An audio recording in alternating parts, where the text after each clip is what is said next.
Juiz de Fora, Minas Gerais, 1976. A family was living through every parent's worst nightmare. Little Daniel, only 6 years old, was hospitalized with a severe kidney illness called nephritis. Doctors fought desperately, but his condition was worsening quickly. Maria Helena, the boy's mother, hadn't slept in days. Her hands trembled as she held her son's cold hand. "My darling, Mommy's here," she whispered, even though she knew Daniel could barely open his eyes. João Carlos, the father, a strong man who had never cried in front of anyone, couldn't hold back his tears this time. "He's so small, my God. Why him?" he asked himself in silence, watching the fragile body connected to life support. On a rainy Monday, the machines began beeping in an unusual way. The medical team rushed in, but it was too late. Daniel's heart stopped at 2:30 p.m. The silence that followed was unbearable. Maria Helena collapsed. Her scream of grief echoed through the hospital halls. "My son, my boy," she sobbed, trying to hug his lifeless body. It took 2 people to hold João Carlos upright. His legs simply wouldn't carry him. In the days that followed, their home was drowned in sorrow. Daniel's toys remained scattered in the living room as if he would return at any moment to continue playing. His bedroom became a silent sanctuary. Nobody dared touch a thing. Maria Helena wandered the house like a ghost. She wouldn't eat, barely spoke, only cried. João Carlos tried to be strong, but inside he was shattered. How could they move forward after losing the most precious thing they had? It was a neighbor who suggested, "Why don't you try the house on the path? They say there's a very special lady there who helps people. But soon you'll discover something that could change everything." The idea echoed in Maria Helena's mind, the house on the path. She had never heard of it before, but what else could she lose? The pain was so overwhelming that any spark of hope, no matter how small, was worth pursuing. 5 days after Daniel's funeral, the couple decided to go. It was a cloudy Thursday when they arrived at Almirante Barroso Street in the Peneiras neighborhood. The house was modest yet welcoming, its gate always open, a symbol that everyone was invited in. Isabel Salomão de Campos, a middle-aged woman with gentle eyes and a warm smile, welcomed them personally. There was something special about her, a peace that spread to everyone around her, a serenity that soothed even the deepest wounds. "Welcome," said Isabel, leading them into a private room. "I know you've lost your little boy."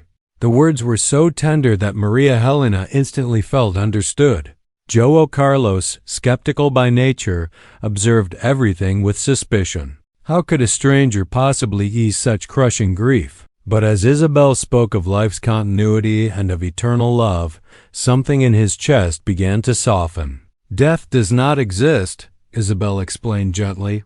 "What we call death is only a change of state. Do you think a love as pure as yours for Daniel would simply vanish? Love is the one force capable of uniting worlds." Maria Helena squeezed her husband's hand tightly. For the first time in days, she felt a flicker of hope. "But he was so little. Where is he now?" she asked, her voice breaking. Isabel closed her eyes for a few moments, as if listening to something only she could hear. "He is well, very well, and he wants me to tell you he loves you deeply. He shows me a red car. Does that mean anything?" The couple looked at each other in shock. The red car had been Daniel's favorite toy. How could she know that? But what Isabel said next left them speechless. "There is something more, something very special." Isabel remained silent for several minutes, her eyes still closed, as if she were receiving a message of great importance. The air in the room grew heavy, charged with something almost tangible. "Daniel is here with us right now," she finally said, her voice calm yet firm. "He wants you to know that his passing was not an accident. There was a greater purpose." A chill ran through Maria Helena's body. João Carlos, though skeptical, realized something extraordinary was unfolding before them. "He's showing me images," Isabel continued. "You tried to have other children before him, didn't you?" The couple nodded. They had lost 2 pregnancies before Daniel was born. "Daniel chose you as his parents," Isabel explained, but his mission on earth was brief. He came to teach you about unconditional love, to open the way for something greater. What does that mean? Joao Carlos asked, his voice trembling. Isabel opened her eyes and looked directly at Maria Helena. It means he will return. Not today, not tomorrow. But he will come back to you. The silence that followed was profound. Maria Helena's heart raced. How could he return? She asked. The bond of love that ties you together is so strong that Daniel has chosen to be your son again, Isabel said with absolute certainty. Joao Carlos stood up abruptly. That's impossible. People don't come back from the dead. They don't come back from the dead, Isabel agreed softly, but they are reborn. Reincarnation is a natural law of the universe, and when love is deep enough, souls find one another again. Maria Helena began to cry, but this time her tears weren't only of pain. There was hope mingled within them. How will I know if it's him? She asked. Isabel smiled gently. You will know. Love recognizes love. Daniel will look the same eyes, the same smile, the same marks on his body. And you will feel in your heart that it's him. When? Maria Helena whispered. Soon, very soon. Prepare your hearts, because a miracle is coming. But what the couple couldn't imagine was that this prophecy would be fulfilled in a way even more extraordinary than they could ever have dreamed. The months that followed were an emotional roller coaster for Maria Helena and Joao Carlos. On some days, hope pulsed strongly in their hearts. On others, disbelief and grief returned with force. Are we just fooling ourselves? Joao Carlos wondered during his sleepless nights. Could this simply be a way to cope with loss? Maria Helena, on the other hand, began dreaming of Daniel almost every night. In her dreams, he appeared healthy and smiling, running toward her. Mommy, I'll be back, he would say, always repeating the same phrase. 3 months after their visit to the house on the path, something unexpected happened. Maria Helena began experiencing morning sickness and exhaustion, symptoms she recognized immediately. Joao, I think I'm pregnant, she announced one September morning, holding a trembling pregnancy test in her hand. The result was positive. Joao Carlos was stunned. They hadn't planned for another child. In fact, they thought trying again would be a betrayal of Daniel's memory. How did this happen? He asked, bewildered. What if it's him? Maria Helena whispered, her eyes shining. What if it's our Daniel coming back? During the pregnancy, unusual things began to occur. Unlike her previous pregnancies, Maria Helena experienced no complications. Instead, she felt an inexplicable peace, as though protected by an unseen presence. At night, when she placed her hand on her belly, she swore the baby responded to her touch in a strangely familiar way. My love, it's you, she whispered, as a wave of warmth filled her entire being. At first, Joao Carlos resisted the thought. But soon, he began to notice the unsettling coincidences. The pregnancy unfolded in exactly the same way as Daniel's had. The nausea stopped during the same week. The baby's first movements came at the exact same time. This can't just be coincidence, he muttered, placing his hand on his wife's belly.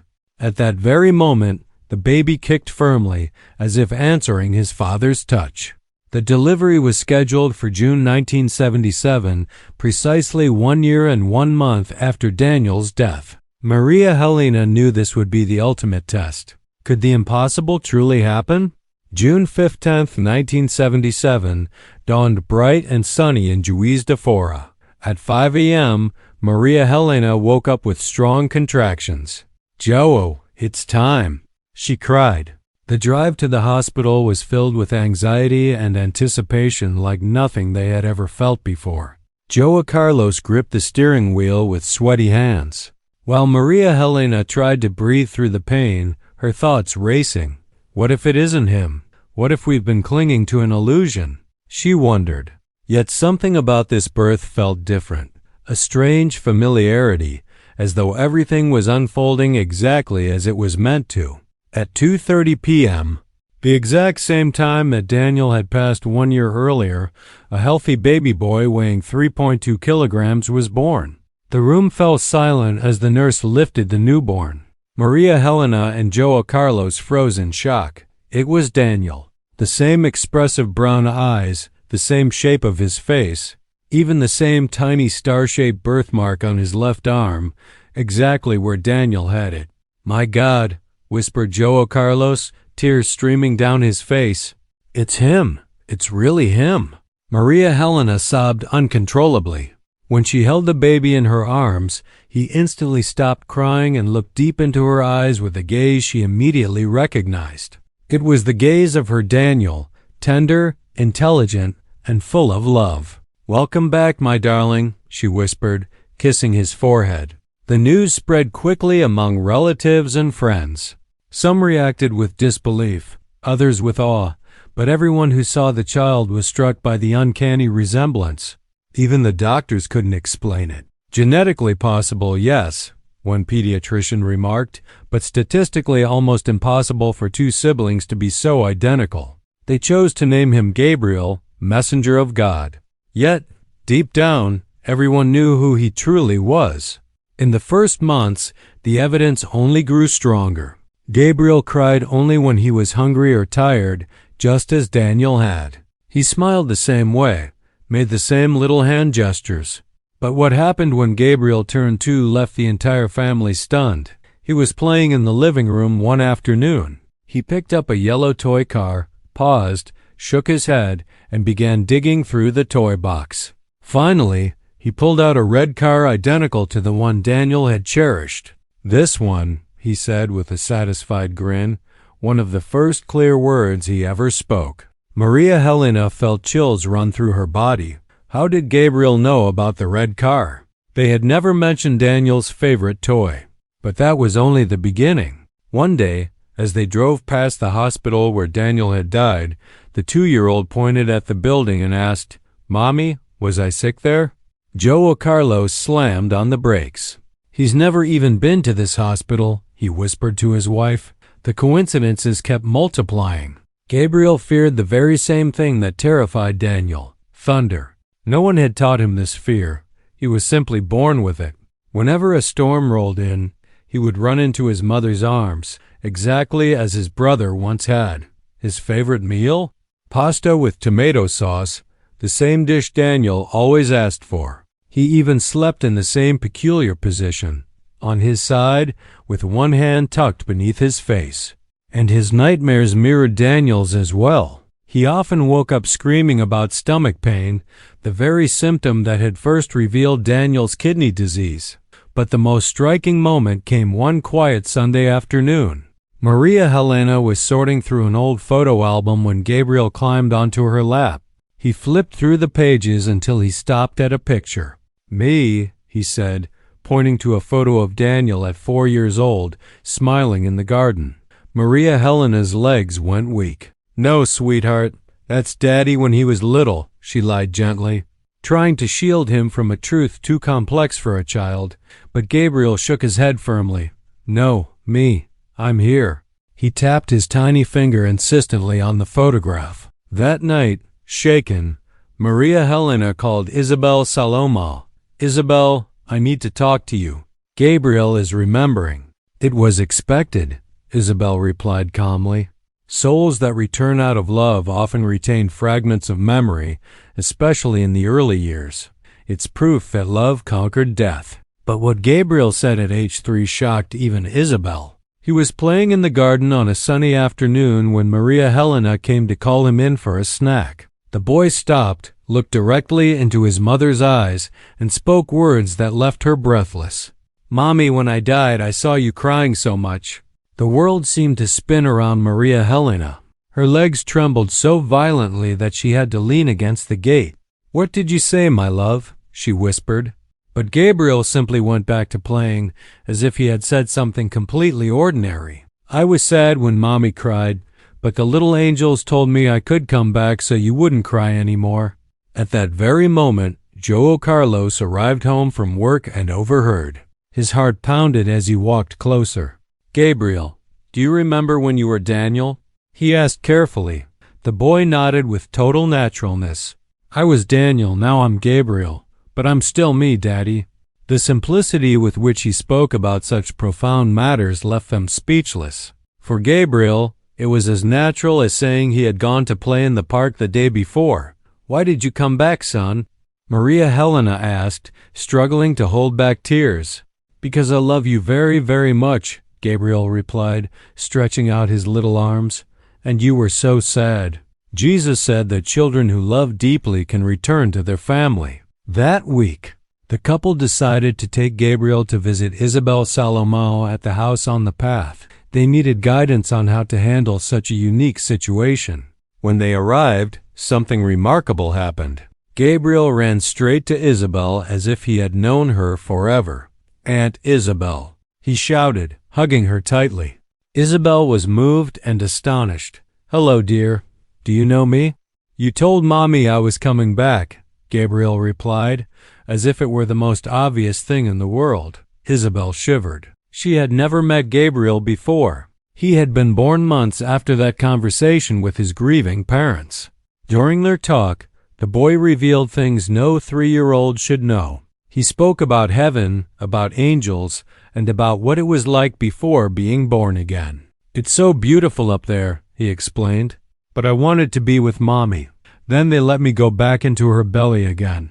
Isabel was deeply touched. In decades of spiritual work, she had seen many phenomena, but this case was unlike any other.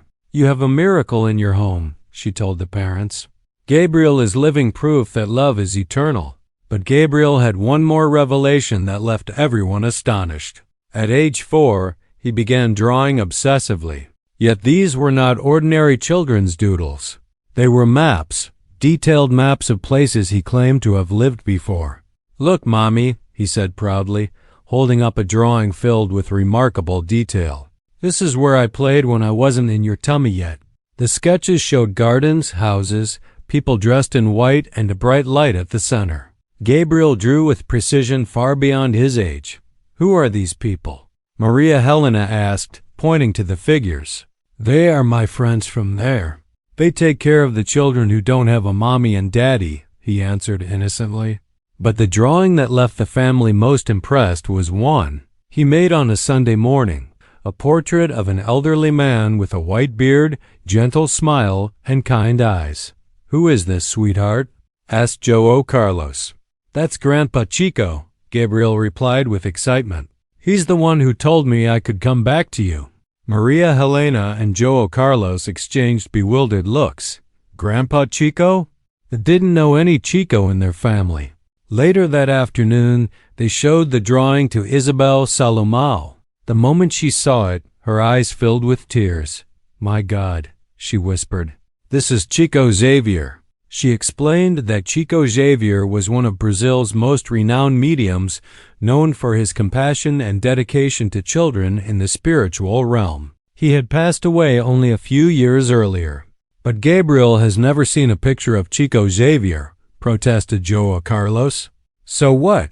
the boy replied casually while playing on the floor. "I saw him up there. He's very kind. He told me children who die young can come back if their mommy and daddy need them." Isabel remained silent for a while.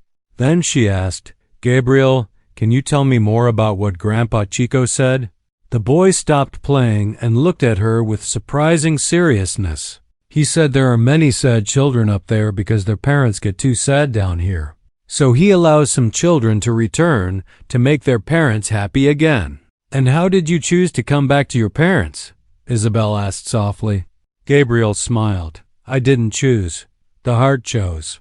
The heart knows where love lives." Those words, spoken by a 4-year-old, deeply moved everyone present. Gabriel had just turned 5 when the most extraordinary event of all took place. It was a Saturday morning. He woke up different, more serious, more reflective. During breakfast, he looked at his parents with an expression far too mature for his age. "Mommy, Daddy, I need to tell you something important," he said. Maria Helena and Joe Carlos immediately stopped eating, giving him their full attention. "I'm going to forget," Gabriel declared plainly. "Forget what, my love?" his mother asked. "Forget that I was Daniel. Forget the house above. Forget Grandpa Chico." His tone was calm, but his eyes carried a deep sadness. They said when a child grows, he has to forget so he can live his new life properly. Maria Helena's chest tightened. When will that happen? She whispered. Soon. Maybe tomorrow, maybe later. But first, I want to tell you everything I remember. And then Gabriel began to describe things that his parents would never forget.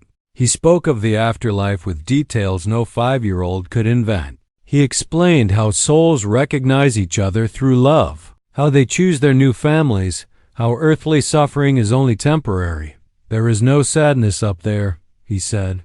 But when we really love someone who stayed behind, we feel a sweet longing. Then some of us are allowed to return. Why were you able to come back while other children couldn't?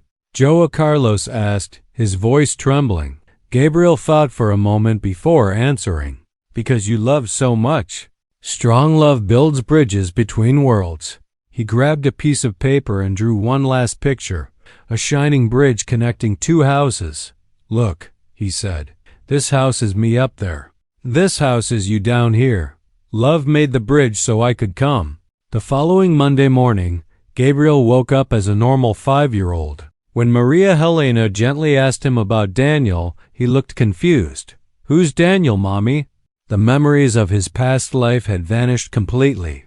Gabriel was now simply Gabriel, a happy, healthy, loving child with no recollection of who he had once been. That day, Maria Helena wept, but not from sorrow, from gratitude. She understood it was necessary. Gabriel needed to live his new life free from the weight of the past. Yet the miracle had already happened.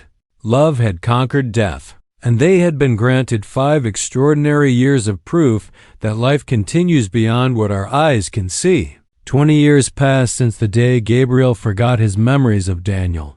Now, at 25, he had become a pediatrician, specializing in children with kidney diseases. A coincidence that Maria Helena and João Carlos never believed was just coincidence. Gabriel grew into a compassionate, intelligent man with an extraordinary sensitivity to the suffering of others. Although he no longer held conscious memories of his past life, traces of it remained. The same kindness, the same gentle way of treating people, the same deep love for his parents. Sometimes, though, he confessed to them that he still had strange dreams. I dream I'm in a bright white room, surrounded by people dressed in white. They treat me with so much tenderness. And I always wake up with a feeling of peace, he told them.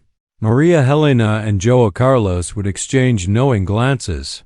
Some things, after all, never changed. Their family story became well known throughout Juiz de Fora and the surrounding region. Many grieving parents came to Maria Helena for comfort, and she always shared her testimony with humility and love. I can't promise that all children will return the way Gabriel did, she would say. But I can assure you, love never dies, and wherever our children are, they continue loving us. Isabel Salomão, who lived to be 100 before passing on to the spiritual world, always considered Gabriel Daniel's case one of the most beautiful demonstrations that reincarnation is real, and that love is indeed the most powerful force in the universe. The house on the path remains active to this day, helping thousands each year. On its entrance wall hangs a photo of Gabriel as a child beside a plaque that reads, "Love builds bridges between worlds." When Gabriel turned 18, his parents finally told him everything. He listened calmly, then smiled. "This explains a lot," he said. "I've always felt I had a special mission in this life, and now I know I do." As a pediatrician, Gabriel would go on to save hundreds of children. His colleagues often remarked on his uncanny intuition, diagnosing problems others would have taken much longer to uncover. This case remains one of the most remarkable pieces of evidence that death is not an ending, but a transformation. The story of Gabriel Daniel teaches us that when love is true, it forges bonds that surpass time and space. The book Isabel's Two Worlds by Daniela Arbex. Archives of the House on the Path, Juiz de Fora, MG. Family testimonies. Hospital medical records, names altered for privacy. If this story touched your heart, leave a comment with your experiences or reflections on love that transcends death. And don't forget to subscribe to Paths of the Soul for more true stories that challenge our understanding of life and death.